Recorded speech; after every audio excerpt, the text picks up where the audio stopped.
ನಮಸ್ಕಾರ, ಹೇಗಿದ್ದೀರಾ? Welcome back to my channel. ನಾನು ಸುಮಾರು ದಿವಸ ಆಯಿತು ವಿಡಿಯೋ ಹಾಕಿ. ವಿಡಿಯೋ ಹಾಕ್ತಾಯಿದ್ದೀನಿ ಇವಾಗ.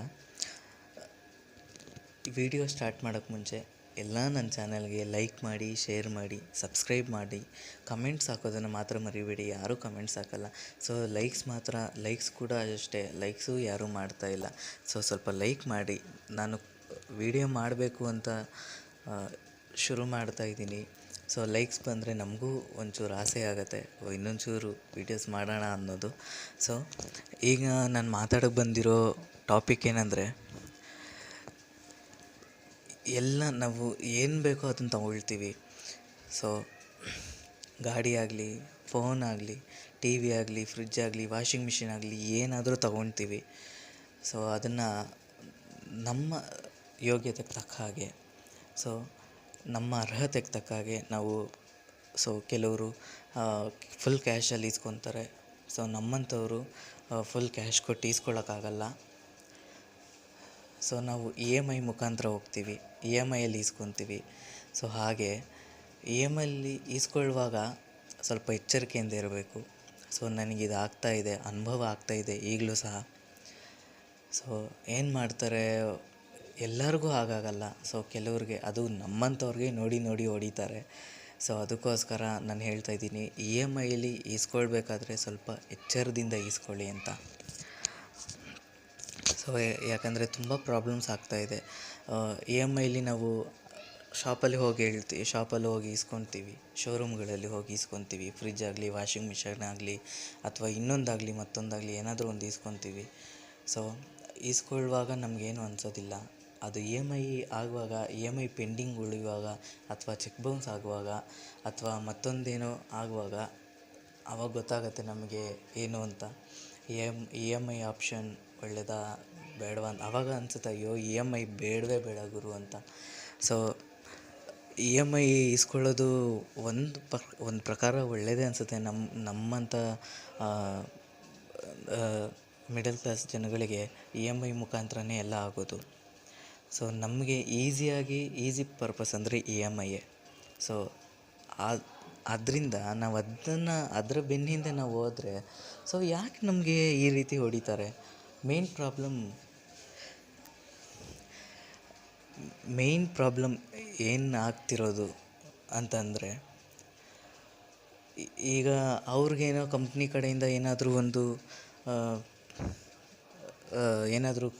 ಒಂದು ಕಾಟ ಆಗಿರುತ್ತೆ, ಏನಾದರೂ ತೊಂದರೆ ಆಗಿರುತ್ತೆ, ಅಥವಾ ಏನಾದರೂ ಒಂದು ಪೇಮೆಂಟ್ ಇಶ್ಯೂಸ್ ಆಗಿರ್ಬೋದು, ಏನೋ ಒಂದು ಆಗಿರುತ್ತೆ. ಆದರೆ ಅಂಥವರು, ನಮ್ಮಂಥವ್ರಿಗೆ, ಗೊತ್ತಿಲ್ಲದೆ ಇರೋರಿಗೆ, ಅವ್ರ ದುಡ್ಡು ನುಂಗಬೇಕಲ್ಲ, ದುಡ್ಡು ನುಂಗಬೇಕು. ಅದಕ್ಕೆ ಏನು ಮಾಡ್ತಾರೆ, ನಮ್ಮಂಥವ್ರ ತಲೆ ಮೇಲೆ ಕೈ ಹಾಕ್ತಾರೆ. ಬನ್ನಿ, ನಿಮಗೆ ಇ ಸಿ ಎಸ್ ಪ್ರಾಬ್ಲಮ್ ಆಗಿದೆ, ನಿಮ್ಮ ಅಕೌಂಟಲ್ಲಿ ದುಡ್ಡು ಹಾಕಿದ್ರೂ ಸಹ ಅದು ಕಟ್ಟಾಗೋದಿಲ್ಲ. ಇ ಸಿ ಎಸ್ ಚಾರ್ಜಸ್ಸು, ಅದು ಇದು ಮಣ್ಣು ಮಸಿ ಅಂತ ಏನೇನೋ ಹೇಳ್ತಾರೆ. ಇ ಸಿ ಎಸ್ ಕಟ್ಟಾಗಲ್ಲ ನಿಮ್ಮ ಅಕೌಂಟಲ್ಲಿ. ಇ ಸಿ ಎಸ್ ಅನ್ನೋದೊಂದು ಫಾರ್ಮಲಿಟಿ ಅನಿಸುತ್ತೆ. ಅದಾದರೆ ಮಾತ್ರ ಕಟ್ಟಾಗೋದು ಪೇಮೆಂಟ್ ಅಂತ ಹೇಳ್ತಾರೆ. ಇಲ್ಲಿ ನಮ್ಮದು ಆಗಿದ್ರೂ, ಲೋನು ಅಪ್ರೂವ್ ಆಗಿದ್ರೂ, ಎಲ್ಲ ಆಗಿದ್ರೂ, ನಾವು ಇ ಎಮ್ ಐ ಹಾಕಿದ್ರೂ ಕಟ್ಟಾಗಲ್ಲ ಅಂತ ಹೇಳ್ತಾರೆ. ಅದರಿಂದ ನಾವೇನು ಮಾಡ್ತೀವಿ, ಹ್ಯಾಂಡ್ ಟು ಹ್ಯಾಂಡ್ ಕೊಡ್ತೀವಿ, ಕೈಗೆ ತೊಗೊಂಡೋಗಿ ಕೊಡ್ತೀವಿ. ಅವನೇನು ಮಾಡ್ತಾನೆ, ಶಾಪಲ್ಲಿ ಇರೋದಿಲ್ಲ. ನಾವು ಈಸ್ಕೊಂಡಿದ್ದ ಯಾವುದೇ ಒಂದು ವಸ್ತು ಈಸ್ಕೊಂಡಾಗ ಆ ಶಾಪ್ನಲ್ಲಿ ಅವನಿರೋದಿಲ್ಲ, ಅವನು ಎಲ್ಲಾದರೂ ಬೇರೆ ಕಡೆ ಕರೀತಾನೆ. ಆ ಥರ ಮೋಸ ಹೋಗ್ತಾಯಿದ್ದಾರೆ. ಹೋಗಿದ್ದೀವಿ ಸಹ, ನಾನು ಸಹ. ಇದು ನನ್ನ ಸ್ಟೋರಿನೇ ನಾನು ಹೇಳ್ತಾ ಇರೋದು. ನಾವು ಒಂದು ಫೋನ್ ಈಸ್ಕೊಂಡಿದ್ವಿ. ಫೋನ್ಗೆ ಇ ಎಮ್ ಐ ಕಟ್ತಾಯಿದ್ವಿ. ಒಂದು ಫಸ್ಟ್ ಮಂತ್ ಇ ಎಮ್ ಐಯೇ ಅವನು ಆ ಥರ ಮೋಸ ಮಾಡಿದ್ದು ನಮಗೆ. ಫಸ್ಟ್ ಮಂತಲ್ಲೇ ಆ ಮೋಸ ಮಾಡ್ದ. ನಿಮಗೆ ಇ ಸಿ ಎಸ್ ಆಗಿಲ್ಲ, ಇ ಸಿ ಎಸ್ ಪ್ರಾಬ್ಲಮ್ ಆಗಿದೆ ನಿಮ್ಮ ಅಕೌಂಟಲ್ಲಿ. ನಿಮ್ಮ ಅಕೌಂಟಲ್ಲಿ ದುಡ್ಡು ಹಾಕಿದ್ರೂ ಕಟ್ಟಾಗೋದಿಲ್ಲ ಅಂತ ಹೇಳ್ದ. ಅದಕ್ಕೋಸ್ಕರ ಅವ್ನು ಹೇಳ್ದಂಥ ಆ ಅಂಗಡಿ ಶಾಪ್ ಒಳಗೆ ವಿಚಾರಿಸಿದ್ದೀವಿ ನಾವು ಹೋಗಿ. ಅವರು ಪರವಾಗಿಲ್ಲ, ಅವ್ರ ಕೈಗೆ ಕೊಡಿ ಅಂತಂದರು ಶಾಪಲ್ಲಿ. ಅವನು ಹೊರಗಡೆ ಇದ್ದ, ನಮ್ಮನ್ನ ಕರೆದ, ಹೊರಗಡೆ ಬಂದ, ಬೇರೆ ಕಡೆಯಿಂದ ಬಂದ.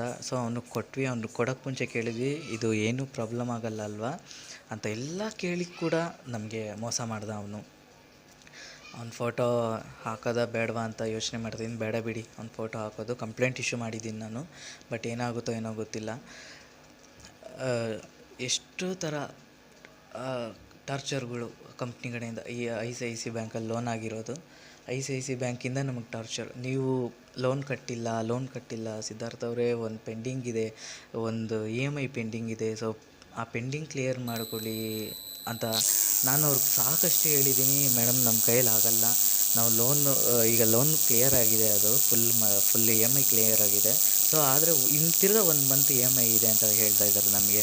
1 ಮಂತ್ ಇ ಎಮ್ ಐ ಇದೆ ಅಂತ ಶಾಪಲ್ಲಿ ಹೋಗಿ ಕೇಳಿದ್ರೆ, ಶಾಪಲ್ಲಿ ನಮ್ಗೆ ಯಾವುದೇ ರಿಸಿಪ್ಟ್ ಕೊಟ್ಟಿಲ್ಲ, ಯಾವುದೇ ಡಾಕ್ಯುಮೆಂಟ್ ಕೊಟ್ಟಿಲ್ಲ ಅದ್ರದ್ದು, ನಿಮ್ಮ ಲೋನ್ ಕ್ಲಿಯರ್ ಆಗಿದೆ ಅಂತ. ಸೊ ಆದರೂ ಶಾಪವ್ರು ನಮ್ಗೆ ಹೇಳಿದರು ಜನವರಿಲಿ ಕ್ಲಿಯರ್ ಆಗುತ್ತೆ ಅಂತ. ಸೊ ನಮಗೆ ಜನವರಿಲಿ ಕ್ಲಿಯರ್ ಆಯಿತು. ಸೊ ಬಿಟ್ಟು ಅದರಿಂದ ತಿರ್ಗಾ ಫೋನ್ ಬರ್ತಾಯಿದೆ, ನಿಮ್ಮದೊಂದು ಇ ಎಮ್ ಐ ಪೆಂಡಿಂಗ್ ಇದೆ ಅಂತ. ಅವನೇನು ಮಾಡಿದ, ನಾವು ಕೈಗೆ ಕೊಟ್ಟಿದ್ದು, ಅವನು ಅಲ್ಲಿ ಅಪ್ಡೇಟ್ ಮಾಡಿಲ್ಲ. ಸೊ ಅಮೌಂಟ್ ತೊಗೊಂಡೋಗಿಲ್ಲ, ಅವ್ನು ಎತ್ಕೊಂಡು ಹೋಗ್ಬಿಟ್ಟಿದ್ದಾನೆ ಅಮೌಂಟು. ಸೊ ಆ ಅಮೌಂಟು ಎತ್ಕೊಂಡು ಹೋಗಿದ್ದಾನೆ, ಮತ್ತೆ ತಿರ್ಗಾ ಅದನ್ನು ಕೈಯಿಂದ ಹಾಕಿ ಕಟ್ಟಿದ್ವಿ ಅದನ್ನು. ಆದರೂ ಈಗ 1 ಮಂತ್ ಪೆಂಡಿಂಗ್ ಇದೆ ಅಂತ ಹೇಳ್ತಾ ಇದ್ದಾರೆ. ಸೊ ನಾವು ಹೇಳ್ತಾ ಇದ್ದೀವಿ, ಇಲ್ಲ ನಾನು ಕ್ಲಿಯರ್ ಆಗಿದೆ ಅಂತ ಹೇಳಿದಾಗ ಅವರು, ಇಲ್ಲ ನೀವು ಶಾಪಲ್ಲಿ ಹೋಗಿ ವಿಚಾರಿಸಿ, ನೀವು ಅದರದ್ದು ದಾಖಲೆ ಏನಾದರೂ ಕೊಡ್ತಾರೆ ಅಂತ. ಏನು ಕೊಡ್ತಾರೆ, ನಾವು ಯಾಕೆ ಕೇಳಬೇಕು? ನಾನು ಫ್ರಿಜ್ ತೊಗೊಂಡಿದ್ದೀನಿ, ವಾಷಿಂಗ್ ಮಿಷಿನ್ ತೊಗೊಂಡಿದ್ದೀವಿ, ಟಿ ವಿ ಕೂಡ ತೊಗೊಂಡಿದ್ದೀವಿ. ಸೊ ಯಾವುದ್ರಲ್ಲೂ ನಮಗೆ ಲೋನ್ ಕ್ಲಿಯರ್ ಆಗಿದ್ದ ರೆಸಿಪ್ಟ್ ಅಂತೂ ನಮ್ಗೆ ಯಾವುದೂ ಕೊಟ್ಟೇ ಇಲ್ಲ. ಸೊ ಹಾಗೆಯೇ ನಾವು ಇದು ಬೇಡ, ಕೊಡಲ್ಲ ಅಂತ ಸುಮ್ಮನಾದ್ವಿ. ಸೊ ನಾವು ಹೇಳಿದ್ವಿ, ಇಲ್ಲ ಕೊಟ್ಟಿದ್ದೀವಿ, ನಾವು ಇ ಎಮ್ ಐ ಪೇ ಮಾಡಿದ್ದೀವಿ, ಅವ್ನು ಎತ್ಕೊಂಡು ಹೋಗಿದ್ದಾನೆ ಅಂತ ಹೇಳಿದ್ರು. ಕೇಳ್ತಾ ಇಲ್ಲ, ಅವ್ರ ಹತ್ರನೂ ಕಂಪ್ಲೇಂಟ್ ಇಶ್ಯೂ ಮಾಡಿದೆ, ಏನೂ ಇದಿಲ್ಲ. I C I C bank ನಮ್ಗೆ ಲೋನ್ ಹಾಕಿರೋದು ಫೋನ್ದು. ಇವತ್ತು ಕಾಲ್ ಮಾಡಿದರು, ಬಾಯಿಗೆ ಬಂದಂಗೆ ಬೈದಿದ್ದೀನಿ. ದೇವರಾಣೆ, ನನ್ನ ಕೈಯಲ್ಲಂತೂ ಆಗೋದೇ ಇಲ್ಲ. ಇನ್ಮೇಲೆ ನೀವು ಫೋನ್ ಮಾಡಿದ್ರೆ ತಿರ್ಗಾ ನಿಮ್ಮ ಮೇಲೆ ಕಂಪ್ಲೇಂಟ್ ಕೊಡ್ತೀನಿ, ಆಗಲ್ಲ. ನಿಮ್ಮ ಕೆಲಸ ನೀವು ಕರೆಕ್ಟಾಗಿ ಮಾಡ್ಕೊಳ್ಳಿ ಅಂತ ಹೇಳ್ತಾ ಇದ್ದೀನಿ ನಾನು. E M I E M I amount ಅವ್ನು ಕೊಟ್ಟಿದ್ದೀವಿ, 1 ಅಲ್ಲ 2 ಅಲ್ಲ, 4,000 ಹತ್ರ 3,700 ರೂಪಾಯಿ ಅಮೌಂಟ್ ಕೊಟ್ಟಿದ್ದೀವಿ ಅವನ ಕೈಯಲ್ಲಿ. ಅವ್ನು ಎತ್ಕೊಂಡು ಓಡೋಗಿದ್ದಾನೆ. ಅವನನ್ನು ಹಿಡ್ದು ಅದನ್ನು ಈ ಲೋನ್ ರಿಕವರ್ ಮಾಡ್ಕೊಳಕ್ಕೆ ನಿಮ್ಮ ಕೈಯಲ್ಲಿ ತಾಕತ್ತಿಲ್ಲ. ನಮ್ಮಂಥ ಕಸ್ಟಮರ್ಗಳ ಮೇಲೆ ನೀವು ಯಾಕೆ ಇದು ಮಾಡ್ತೀರಾ? ನಮ್ಮಂಥ ಕಸ್ಟಮರ್ಸ್ ಮೇಲೇ ನೀವು ಯಾಕೆ ಹೊಡಿತೀರಾ? ಸೊ ಕಸ್ಟಮರ್ಸಿಗೆ ನೀವು ಈ ರೀತಿ ಅನ್ಯಾಯ ಮಾಡ್ತಾಯಿದ್ರೆ ನೆಕ್ಸ್ಟ್ ಟೈಮ್ ಕಸ್ಟಮರ್ಸ್ ಬರ್ತಾರಾ ನಿಮ್ಮ ಕಡೆ? ಏನಾದರೂ ಬೇಕಂದರೆ ಕಸ್ಟಮರ್ಸ್ ತಗೊತಾರ? ಅದೆಲ್ಲ ತಪ್ಪು. ಸೊ ನಮಗೆ ಈ ಥರ ಮೋಸ ಆಗಿದೆ. ಎತ್ಕೊಂಡು ಓಡೋಗ್ಬಿಟ್ಟಿದ್ದಾನೆ ಅವನು 1 ಮಂತ್ದು. ಅದೂ ನಾವು ಸೇರಿಸಿ ಪೇ ಮಾಡಿದ್ದೀವಿ. ಸೊ ಇನ್ನೊಂದೇನೆಂದರೆ, ನಾನು ಅದನ್ನು ಫೋನ್ನ ನನಗೆ ನನ್ನ ಹೆಸ್ರು ಮೇಲೆ ನನ್ನ ಫ್ರೆಂಡಿಗೋಸ್ಕರ ಇಸ್ಕೊಟ್ಟಿದ್ದು. ಸೊ ಅವರೇ ಪೇ ಮಾಡ್ಕೊಂಡು ಹೋಗ್ತಾ ಇರೋದು, ಇನ್ನೊಬ್ರ ಹಣ ಅದು. ಅದನ್ನು ಇವನು ತಿಂದ್ಬಿಟ್ಟ, ಕೆಟ್ಟ ಮಾತೇ ಬರುತ್ತೆ ಬಾಯಲ್ಲಿ. ಸೊ ಅದನ್ನು ಇವನು ಎತ್ಕೊಂಡು ಹೋದ, ಇವನು ತಿಂದ, ಇವನು ಉದ್ಧಾರ ಆಗ್ತಾನೆ? ಹೋಗಲಿ, ಹೇಳೋದು ಎಷ್ಟು ದಿವಸ ತಿಂತಾನೆ ಆ ದುಡ್ಡನ್ನ? ಎಷ್ಟು ದಿವಸ ತಿನ್ಬಹುದು ಅವನು ಆ ದುಡ್ಡನ್ನ? ಎಂಥದ್ದು ಇಲ್ಲ, ಅವನೇನು ಕುಬೇರ ಆಗ್ತಾನೆ ಅದರಲ್ಲಿ? ಏನೂ ಇಲ್ಲ. ಸೊ ಲೆಕ್ಕ ಹಾಕ್ಕೊಂಡ್ರೆ ಅವತ್ತಿನ ಸೇಮ್ ಡೇ 5 ಜನಕ್ಕೆ ಅವನು ಯಾಮರ್ಸಿರೋದು.